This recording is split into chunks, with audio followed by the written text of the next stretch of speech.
সম্মানিত দিনী ভাই ও বোন, বৃহস্পতিবার দিনে অথবা রাতে যে কোনো সময় একটি জিকির করিলে আল্লাহ তাআলা বলেন, ও আমার বান্দা, ও আমার বান্দি, আমি তোমার হয়ে গেলাম, তোমার কি প্রয়োজন আমার কাছে চাও, আমি তোমার সমস্ত চাওয়াকে আজ পূর্ণ করে দিব। সুবহানাল্লাহ। বৃহস্পতিবারের দিন অত্যন্ত দামি এবং সম্মানিত একটি দিন। সম্মানিত দিনী ভাই ও বোন আমার, সপ্তাহের সেরা দিন, সপ্তাহের সর্বশ্রেষ্ঠ দিন হলো শুক্রবারের দিন তথা পবিত্র জুমার দিন। আর এই জুমার দিনের পরে সবচাইতে সেরা, সবচাইতে শ্রেষ্ঠ দিন হলো বৃহস্পতিবারের দিন। আর এই দিন ফেরেশতাগণ বান্দার আমল নামাকে আল্লাহ তাআলার দরবারে পেশ করে থাকেন। বান্দা এক সপ্তাহে কি কি আমল করেছে, কি কি ভালো কাজ করেছে, কি কি খারাপ কাজ করেছে, ফেরেশতাগণ এই আমল নামাকে আল্লাহ তাআলার দরবারে এই দিন পেশ করে থাকেন। এই জন্য এই দিন এই ছোট্ট জিকিরের আমলটি যদি করতে পারেন, আপনার সর্বপ্রথম পুরস্কার হলো আপনার আমলের পাল্লাটা ভারী হয়ে যাবে, আপনার নেকের খাতাটা নেকিতে পরিপূর্ণ হয়ে যাবে। সুবহানাল্লাহ। সম্মানিত দিনী ভাই ও বোন, 2 নম্বর পুরস্কার হলো মহান আল্লাহ তাআলা আপনার জীবন থেকে সকল প্রকার অভাব অনটন দুঃখ কষ্ট বিপদ আপদ বালা মুসিবত সাথে সাথে দূর করে দিবেন। 3 নম্বর পুরস্কার হলো মহান আল্লাহ তাআলা আপনার জীবনের সমস্ত গুনাহ খাতা ক্ষমা করে দিবেন। 4 নম্বর পুরস্কার হলো মহান আল্লাহ তাআলা আপনার মৃত্যুর সময় আপনাকে কালিমা নসিব করাবেন। আপনি হাসতে হাসতে আল্লাহ তাআলার জান্নাতে প্রবেশ করবেন, আপনার জন্য জাহান্নাম পর্যন্ত একেবারে হারাম হয়ে যাবে। সুবহানাল্লাহ। 5 নম্বর পুরস্কার হলো আপনি এই আমল করে আল্লাহ তাআলার কাছে যা চাইবেন আল্লাহ তাআলা আপনাকে তাই দান করিবেন। আপনি যেই দোয়া করিবেন সেই দোয়াকেই আল্লাহ তাআলা কবুল করে নেবেন। সুবহানাল্লাহ। সম্মানিত দিনী ভাই ও বোন আমার, অনেকেই তো আছেন অভাবগ্রস্ত, অনেকেই ঋণগ্রস্ত, লক্ষ লক্ষ কোটি কোটি টাকা ঋণ করে ফেলেছেন, অনেক চেষ্টা করেছেন, কোনোভাবেই ঋণ পরিশোধ হচ্ছে না। আমি বলবো এই ছোট্ট আমলটি একবার করেই দেখুন, আপনার ঋণের পরিমাণ যদি পাহাড় সমানও হয়ে থাকে তবুও আল্লাহ তাআলা কুদরতিভাবে আপনার সমস্ত ঋণকে পরিশোধ করে দিবেন। সুবহানাল্লাহ। সম্মানিত দিনী ভাই ও বোন, অনেকেই আছেন যেই দিকেই যান শুধু ব্যর্থ হয়ে যান। ব্যবসা বাণিজ্য শুরু করেছেন কিন্তু কোনোভাবেই আপনি সফল হতে পারছেন না, আপনার উন্নতি হচ্ছে না, দিন দিন আপনি ক্ষতির মধ্যে পড়ে যাচ্ছেন, আপনার লোকসান হয়ে যাচ্ছে। আমি বলবো এই ছোট্ট আমলটি একবার করেই দেখুন, অবশ্যই আল্লাহ তাআলা আপনাকে সকল প্রকার ক্ষয়ক্ষতি থেকে নিজ কুদরতি হাতে হেফাজত করে আপনার প্রত্যেকটি জায়গায় প্রত্যেকটি কাজে আল্লাহ তাআলা পূর্ণ সফলতা ও উন্নতি দান করিবেন। সুবহানাল্লাহ। আপনি অবাক হয়ে যাবেন, আশ্চর্য হয়ে যাবেন। এই আমল করার পূর্বে আপনার দোকানে হয়তো কোনো কাস্টমার আসতো না, হয়তো আপনার বেচা কিনা তেমন ভালো হতো না। এই আমলটি করার পরে নিজের চোখেই পরিবর্তন দেখতে পারবেন। যেই দোকানে কোনো বেচা কিনা হতো না, কাস্টমার পাওয়া যেত না, ওই দোকানে এত পরিমাণ বেচা কিনা হবে যে কাস্টমারের ভিড় কমবে না। সুবহানাল্লাহ। সম্মানিত দিনী ভাই ও বোন, অনেকেই আছেন চাকরি খুঁজছেন কিন্তু কোনোভাবে চাকরির ব্যবস্থা হচ্ছে না। আমি বলবো পবিত্র বৃহস্পতিবার দিনে অথবা রাতে যে কোনো সময় ছোট্ট আমলটি একবার করেই দেখুন, অবশ্যই আল্লাহ তাআলা আপনাকে অতি দ্রুত ভালো চাকরির ব্যবস্থা করে দিবেন। অনেকেই আছেন বিদেশ যেতে চাচ্ছেন কিন্তু ভালো ভিসা পাচ্ছেন না। আমি বলবো এই ছোট্ট আমলটি একবার করেই দেখুন, অবশ্যই আল্লাহ তাআলা আপনাকে উন্নত মানের ভালো ভিসার ব্যবস্থা করে দিবেন, যেটা আপনার জন্য অত্যন্ত উপকারী হবে। সুবহানাল্লাহ। অনেকেই অনেক রকম সমস্যায় জর্জরিত হয়ে আছেন, অনেকেই আছেন যাদের সন্তানাদি হয় না, অনেক ডাক্তার দেখিয়েছেন, কবিরাজ দেখিয়েছেন, বিভিন্ন রকমের চিকিৎসা নিয়েছেন, অনেক আমল করেছেন, অনেক দোয়াও করেছেন, কিন্তু কোনোভাবেই আপনার সন্তান হচ্ছে না। আমি বলবো এই ছোট্ট আমলটি পবিত্র বৃহস্পতিবার দিনে অথবা রাতে যে কোনো সময় যদি করতে পারেন, আল্লাহ তাআলা অতি দ্রুত আপনাকে সন্তান দান করিবেন। সুবহানাল্লাহ। সুবহানাল্লাহ, আপনি অবাক হয়ে যাবেন, আশ্চর্য হয়ে যাবেন। লক্ষ লক্ষ কোটি কোটি টাকা খরচ করেছেন ডাক্তার কবিরাজের পিছনে, মসজিদে মাজারে মান্নত করেছেন, সন্তান হয়নি। এই আমল করার পরে অতি দ্রুত আপনার পবিত্র বা আপনার স্ত্রীর পবিত্র গর্ভের মধ্যে সন্তান চলে আসবে। সুবহানাল্লাহ। সম্মানিত দিনী ভাই ও বোন, এই আমলটি কখন করিবেন, কিভাবে করিবেন, প্রত্যেকটি বিষয় আপনাদেরকে সুস্পষ্টভাবে বলে দিব। সকলেই গভীর মনোযোগ দিয়ে শুনবেন ইনশাআল্লাহ। এই আমলটি করার জন্য প্রথমে উত্তম রূপে ওযু করিবেন। ওযুর পূর্বে ছোট্ট দুইটি বিষয় অবশ্যই লক্ষ্য করিবেন। এক নাম্বার বিষয় হলো ওযুর পূর্বে ওযুর নিয়ত করা। অনেকেই জানেন না ওযুর নিয়ত কিভাবে করতে হয়, অথচ ওযুর পূর্বে নিয়ত না করিলে ওযু সহি হয় না, ওযু পরিপূর্ণই হয় না। কেউ কেউ বলেছেন তার ওযুই হবে না। নাউযুবিল্লাহ। আপনি হয়তো নিয়ত ছাড়া অনেক ওযু করেছেন, এই জন্য আপনাকে ইস্তেগফার পাঠ করিতে হবে, আল্লাহ তাআলার কাছে ক্ষমা চাইতে হবে। সম্মানিত দিনী ভাই বোন, তাহলে ওযুর নিয়তটি শুনুন। আপনি আপনার মনে মনে সংকল্পনা করিবেন, এই ধারণা করিবেন যে আমি এখন আল্লাহ তাআলার সন্তুষ্টির জন্য ওযু করছি। ওযুর পূর্বে এতটুকু মনে মনে সংকল্পনা করলেই আপনার ওযুর নিয়ত হয়ে যাবে। অতঃপর বিসমিল্লাহির রহমানির রহিম পাঠ করে ওযু আরম্ভ করিবেন। কোন ইমামগণ বলেছেন ওযুর শুরুতে বিসমিল্লাহির রহমানির রহিম পাঠ না করিলে তার ওযুই হবে না। এই জন্য ছোট্ট দুইটি বিষয় অবশ্যই আপনাকে লক্ষ্য রেখে ওযুটি পরিপূর্ণ করতে হবে। ওযু শেষ করে আপনার ডান হাতের শাহাদাত আঙ্গুলটি আসমানের দিকে সোজা করে দিয়ে একটি ছোট্ট কালিমা একবার যদি পাঠ করিতে পারেন, আল্লাহর নবী সাল্লাল্লাহু আলাইহি ওয়াসাল্লাম বলেছেন আল্লাহ তাআলা আপনার জন্য জান্নাতের 8টি দরজা খুলে দিবেন। সুবহানাল্লাহ। জান্নাতের সর্বমোট দরজাই হলো 8টি। আল্লাহ তাআলা 8 শ্রেণীর মানুষের জন্য জান্নাতে 8টি দরজা নির্মাণ করেছেন। এক এক শ্রেণীর মানুষ এক একটি দরজা দিয়ে তথা এক একটি গেট দিয়েই জান্নাতে প্রবেশ করতে পারবে। তারা চাইলেও অন্য কোনো গেট দিয়ে জান্নাতে প্রবেশ করতে পারবে না। যেমন ধরেন, যারা দুনিয়াতে আল্লাহর রাস্তায় জীবন দিয়ে শহীদ হয়েছেন, আল্লাহ তাআলা এই শহীদদের জন্য একটি গেট নির্মাণ করেছেন। সমস্ত শহীদগণ ওই গেট দিয়ে জান্নাতে প্রবেশ করবে, তারা চাইলেও অন্য কোনো গেট দিয়ে জান্নাতে প্রবেশ করতে পারবে না। যারা দুনিয়াতে বেশি বেশি ভালো কাজ করেছেন, তাদের জন্য আল্লাহ তাআলা একটি গেট নির্মাণ করেছেন। তারা চাইলে সেই গেট দিয়েই জান্নাতে প্রবেশ করতে পারবে, কিন্তু অন্য কোনো গেট দিয়ে তারা জান্নাতে প্রবেশ করতে পারবে না। কিন্তু এই জমিনের মধ্যে এমন এক শ্রেণীর মানুষ আছে, যেই শ্রেণীর মানুষের জন্য মহান আল্লাহ তাআলা দুনিয়াতেই 8টি গেটের যে কোনো গেট ইচ্ছে সেই গেট দিয়ে সসম্মানে বিনা হিসাবে জান্নাতে প্রবেশের অনুমতি দিয়েছেন। সুবহানাল্লাহ। আর সেই শ্রেণীর মানুষ হলো যারা ওযুর পরে ছোট্ট কালিমাটি একবার এইভাবে পাঠ করে, আশহাদু আল্লা ইলাহা ইল্লাল্লাহু ওয়াহদাহু লা শারীকা লাহু ওয়া আশহাদু আন্না মুহাম্মাদান আবদুহু ওয়া রাসূলুহু। কালিমাটি পাঠ করা শেষ করে একটি পবিত্র স্থানে চলে যাবেন। গিয়ে কিবলামুখী হয়ে দাঁড়িয়ে 2 রাকাত সালাতুল হাজত নামাজ আদায় করিবেন। আর যদি এই আমলটি রাত্রে করে থাকেন, এশারের পর থেকে শুরু করে নিয়ে ফজরের ওয়াক্ত শুরু হওয়ার আগ পর্যন্ত এই সময়ের মধ্যে করতে পারেন, সবচাইতে বেশি ভালো হবে। যদি এই সময় করেন তাহলে 2 রাকাত তাহাজ্জুদের নামাজ আদায় করিবেন। নবীজি সাল্লাল্লাহু আলাইহি ওয়াসাল্লাম বলেছেন, তাহাজ্জুদের নামাজ আদায় করে আল্লাহ তাআলার কাছে কোনো দোয়া করা হলে সেই দোয়াকে আল্লাহ তাআলা কখনোই ফিরিয়ে দেন না, ওই দোয়াকে আল্লাহ তাআলা সাথে সাথে কবুল করেন। এবং সালাতুল হাজত নামাজের ব্যাপারে বলা হয়েছে, নবীজি বলেন সালাতুল হাজত নামাজ হলো বান্দার মনের আশা পূরণের নামাজ। যে কোনো আশা পূরণ হচ্ছে না, যে কোনো উদ্দেশ্য পূরণ হচ্ছে না, আপনি সালাতুল হাজত নামাজ পড়ে এই আমলটি যদি করতে পারেন, সাথে সাথে আপনার মনের সকল আশা পূরণ হয়ে যাবে, আপনার সকল উদ্দেশ্য আল্লাহ তাআলা পূর্ণ করে দিবেন।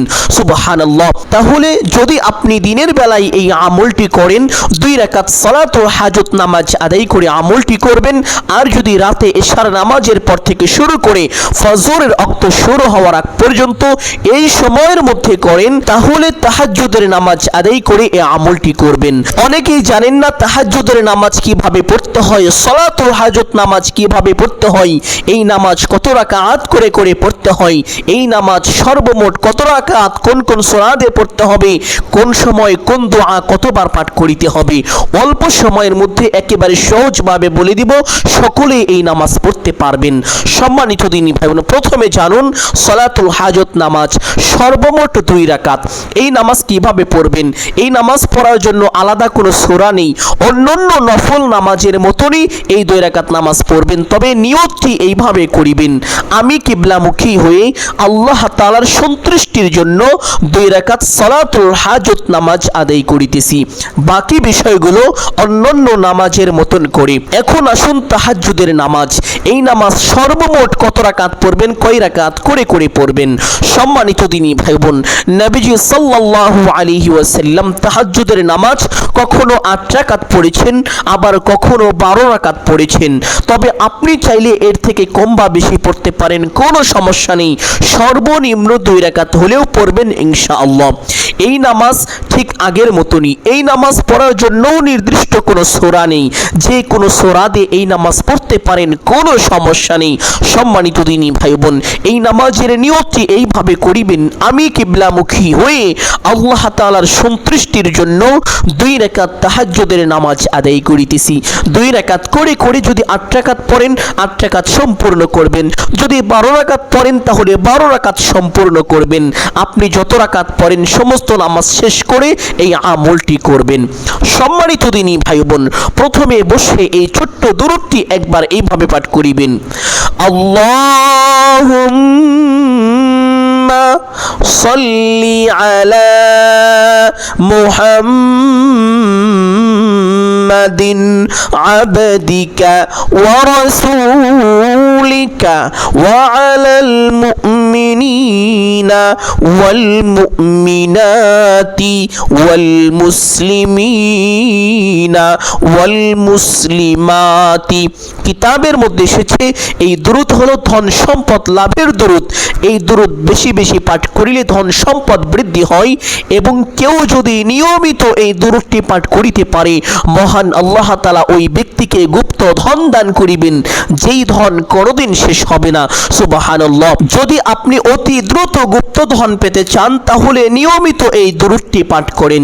যেমন ধরেন, প্রত্যেক 5 ওয়াক্ত নামাজের পরে ছোট্ট দুরূদটি এইভাবে 500 বার করে পাঠ করিবেন। অতি দ্রুত আল্লাহ তাআলা আপনাকে গুপ্ত ধন দান করিবেন। আপনি অবাক হয়ে যাবেন, চমকে যাবেন। সুবহানাল্লাহ। সম্মানিত দিনী ভাই বোন, নবীজি সাল্লাল্লাহু আলাইহি ওয়াসাল্লাম বলেন, যেই ব্যক্তি আমি রাসূলের উপরে একবার দুরূদ পাঠ করবে, মহান আল্লাহ তাআলা ওই ব্যক্তির উপরে সঙ্গে সঙ্গে 10টি রহমত নাজিল করেন, তাকে বড় বড় 10টি বিপদ থেকে হেফাজত করেন, তার মনের বড় বড় 10টি আশা আল্লাহ তাআলা পূর্ণ করে দেন, তার আমলনামায় কমপক্ষে 10টি নেকি দান করেন, এবং তার জীবন থেকে কমপক্ষে 10টি গুনাহ খাতা ক্ষমা করে দেন। সুবহানাল্লাহ। এছাড়াও দুরূদের অনেক ফজিলত রয়েছে। যারা দুনিয়াতে বেশি বেশি দুরূদ পাঠ করিবে, নবীজি সাল্লাল্লাহু আলাইহি ওয়াসাল্লাম বলেন, ওই ব্যক্তির জন্য কাল হাসরের ময়দানে সুপারিশ করাটা আমি রাসূলের উপরে ওয়াজিব হয়ে যায়, আবশ্যক হয়ে যায়। আমি অবশ্যই ওই ব্যক্তির জন্য আল্লাহ তাআলার দরবারে সুপারিশ করব। সুবহানাল্লাহ। নবীজির সুপারিশ ছাড়া দুনিয়ার কোনো মানুষ, এমনকি কোনো নবী রাসূল পর্যন্ত আল্লাহর জান্নাতে প্রবেশ করতে পারবে না। এই জন্য বলি, যদি ওই রাসূলের সুপারিশ পেতে চান, তাহলে দুনিয়াতে যতদিন বেঁচে থাকবেন বেশি বেশি ছোট্ট দুরূদটি পাঠ করিবেন, আল্লাহুম্মা সাল্লি আলা মুহাম্মাদিন আবদিকা ওয়া রাসূলিকা ওয়া আলাল মুমিনিনা ওয়াল মুমিনাতি ওয়াল মুসলিমিনা ওয়াল মুসলিমাতি। আমলের সময় কমপক্ষে একবার হলেও দুরূদটি পাঠ করিবেন ইনশাআল্লাহ। দুরূদ পাঠ করা শেষ করে একটি ছোট্ট ইস্তেগফার এইভাবে পাঠ করিবেন, আস্তাগফিরুল্লাহ ওয়া আতুবু ইলাইহি লা হাওলা ওয়ালা কুওয়াতা ইল্লা বিল্লাহ। আস্তাগফিরুল্লাহ ওয়া আতুবু ইলাইহি লা হাওলা ওয়ালা কুওয়াতা ইল্লা বিল্লাহ। সম্মানিত দিনী ভাই বোন, নবীজি সাল্লাল্লাহু আলাইহি ওয়াসাল্লাম এই দোয়ার ব্যাপারে বলেছেন, যখন কোনো অভাব অনটনের মধ্যে পড়ে যাইবে, যখন কোনো সংকটের মধ্যে পড়ে যাইবে, যদি এই দোয়াটি পাঠ করিতে পারো, আল্লাহ তাআলা সাথে সাথে গায়েবীভাবে তোমাকে সাহায্য দান করিবেন। তোমার জীবন থেকে সকল অভাব অনটন, দুঃখ কষ্ট পেরেশানি বিপদ আপদ বালা মুসিবত দুশ্চিন্তা দূর করে দিবেন এবং তোমার রিজিকের পথকে প্রশস্ত করে দিবেন। আল্লাহ তাআলা তোমাকে অকল্পনীয়ভাবে রিজিক দান করিবেন।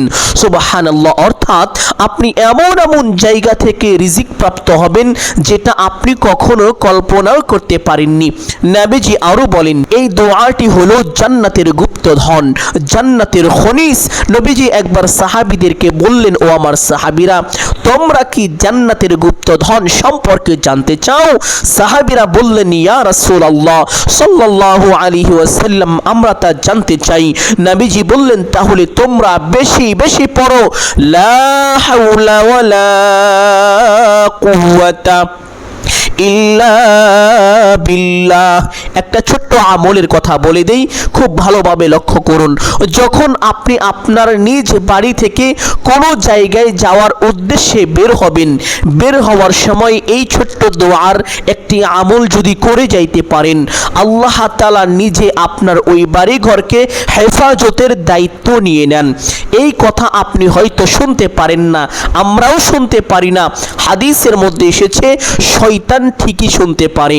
শয়তান শোনার সঙ্গে সঙ্গে ওই বাড়ি থেকে একটু মাটি তুলে নিয়ে শয়তানের গায়ে শয়তান নিজেই মারতে থাকে, আঘাত করতে থাকে আর বলতে থাকে, আমি কিভাবে তার ক্ষতি করব যার দায়িত্ব আল্লাহ তাআলা নিজে নিয়ে নিলেন।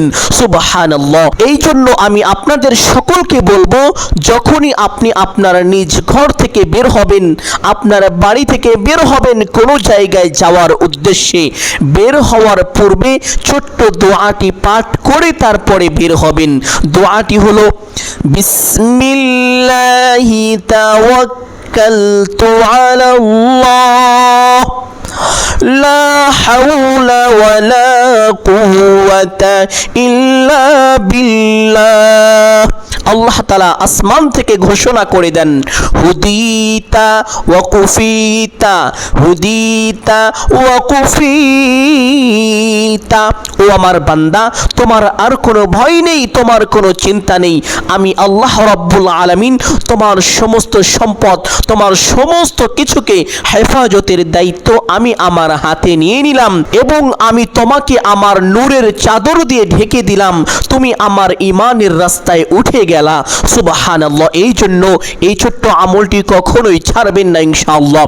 সম্মানিত দিনী ভাই বোন, তাহলে আমলের সময় ছোট্ট ইস্তেগফারটি একসঙ্গে এইভাবে কমপক্ষে একবার পাঠ করিবেন। চাইলে আরো বেশি পাঠ করিতে পারেন, কোনো সমস্যা নেই। যত বেশি পাঠ করিবেন তত বেশি ভালো। এইভাবে পাঠ করার পরে 100 বার পাঠ করিবেন, ইয়া সালামু।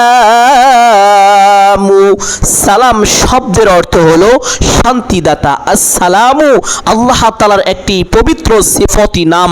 এই নামের অর্থই হলো, হে আল্লাহ, আপনি শান্তিদাতা। সুবহানাল্লাহ। আপনি যখন আল্লাহ রাব্বুল আলামিনকে এইভাবে ইয়া সালামু নাম ধরে ধরে ডাকবেন, আল্লাহ তাআলা বলেন, ও আমার বান্দা, তোমার কি প্রয়োজন? তোমার শান্তি লাগবে? যাও, আমি তোমাকে পরিপূর্ণ শান্তি দান করিলাম। সুবহানাল্লাহ। দুনিয়ার যত সুখ শান্তি আছে, সমস্ত সুখ শান্তি আপনার ঘরের মধ্যে আল্লাহ তাআলা ঢুকিয়ে দিবেন এবং সকল অসুখ, সকল দুঃখ কষ্ট পেরেশানি বিপদ আপদ বালা মুসিবতকে সাথে সাথে বের করে দিবেন। সুবহানাল্লাহ। এই জন্য 100 বার ইয়া সালামু। আল্লাহ রাব্বুল আলামিন বলেন, ও আমার বান্দারা, তোমরা আমি আল্লাহ রাব্বুল আলামিনের যেই নাম পছন্দ হয় ওই নাম ধরে ধরে আমাকে ডাকো, আমি অবশ্যই তোমাদের ডাকে সাড়া দিব। সুবহানাল্লাহ। ডাকার পরে একটি একটি জিকির করিবেন, যেই জিকিরের ব্যাপারে পবিত্র হাদিসের মধ্যে এসেছে আল্লাহর নবী সাল্লাল্লাহু আলাইহি ওয়াসাল্লাম বলেন, যেই ব্যক্তি এই জিকিরটি দুনিয়াতে বেশি বেশি পাঠ করিবে ওই ব্যক্তি হাসরের ময়দানে এমনভাবে উপস্থিত হবে তাকে দেখে মনে হবে তার জন্য যেন জাহান্নাম পর্যন্ত হারাম হয়ে গিয়েছে। সুবহানাল্লাহ। আরেক হাদিসের মধ্যে নবীজি বলেন, যেই ব্যক্তি দুনিয়াতে এই জিকিরটি বেশি পরিমাণে পাঠ করিবে মৃত্যুর সময় তার কালিমা নসিব হবে, তার জন্য জাহান্নাম হারাম হবে এবং জান্নাত ওয়াজিব হবে। শুধু তাই নয়, কাল হাসরের ময়দানে কঠিন ভয়াবহ পরিস্থিতির মধ্যে সমস্ত মানুষের মাথার আদাত উপরে সূর্যটা থাকবে, সূর্যের সমস্ত মুখগুলো খুলে দেওয়া হবে, তাপের কারণে মানুষের মাথার মগজগুলো বাতের ফ্যানের মতো টকবক করতে থাকবে। এমন ভয়াবহ পরিস্থিতির মধ্যে কোনো ছায়া থাকবে না, শুধুমাত্র একটি ছায়া ব্যতীত, আর তা হলো মহান আল্লাহ রাব্বুল আলামিনের রহমতের একটি বিশেষ ছায়া। আর ওই ছায়ার নিচে ওই দিন ওই ব্যক্তিকে আল্লাহ তাআলা স্থান দিবেন। সুবহানাল্লাহ। কতই না সৌভাগ্যবান হবেন ওই ব্যক্তি, যেই ব্যক্তি আল্লাহ তাআলার রহমতের বিশেষ আরশের ছায়ার নিচে এই কঠিন ভয়াবহ পরিস্থিতির মধ্যে স্থান পাবে। সুবহানাল্লাহ। সম্মানিত দিনী ভাই বোন, নবীজি আরো বলেছেন, 7 আসমান 7 জমিন এক পাল্লায় রাখা হলে, ওই জিকিরটি আরেক পাল্লায় রাখা হলে, তাহলে জিকিরের পাল্লাটাই বেশি ভারী হয়ে যাবে। কত বড় কথা! 7 আসমান 7 জমিন এক পাল্লায় রাখা হলে, জিকিরটি আরেক পাল্লায় রাখা হলে, তাহলে এই ছোট্ট জিকিরের পাল্লাটাই বেশি ভারী হয়ে যাবে। সুবহানাল্লাহ। আর সেই জিকিরটি হলো লা